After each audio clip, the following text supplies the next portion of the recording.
Davis actually had a dream since he was a young man. I was like 15 years old and I was in Nairobi. Was walking up one day and I saw this beautiful kindergarten. And I got myself thinking, maybe one day in the future the Lord is going to use me.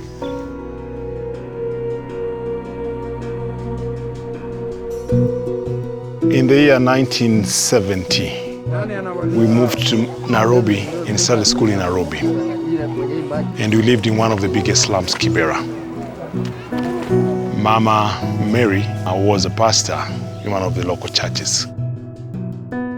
One thing that I really liked about it is Mama Mary had weekly fellowships in her house. And as I'm growing up, I kept thinking one day I want to be like Mama Mary. Mama Mary encouraged me to go join the Bible College, Kima International School of Theology, trained as a pastor for 3 years. Margaret and Dr. David Lewis volunteered for Kima International School of Theology. He graduated and then they hired him to stay on as one of their staff employees. He was a driver and he also worked with the accountant there doing a variety of jobs. The Lord was calling me and getting me ready for the ministry in Makutano.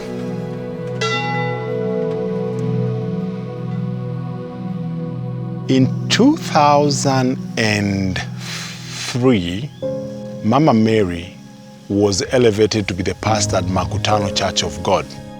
And while she's ministering at Makutano, we just lost our dad. And the previous year, we'd lost our sister. We had an orphan on our hands. Mama Mary was a widow. And God called her to be able to mobilize the local women and the kids in Sunday school, teach them the Word of God, and be able also to reach to the widowed women in the community. Davis came to me soon after I arrived and he said, we have a project in our village we're working with the widows and orphans, and we're building a resource center and the office, and we would like to name that building after David if you would give us permission. But I did not know Davis, so I said, well, let me think about it. But the Lord just kept bringing that back to me. So one day he was in the library and I went up to him and said, so Davis, tell me a little bit more about your project in your home village. And then I asked the strangest question. I said, well, where is this?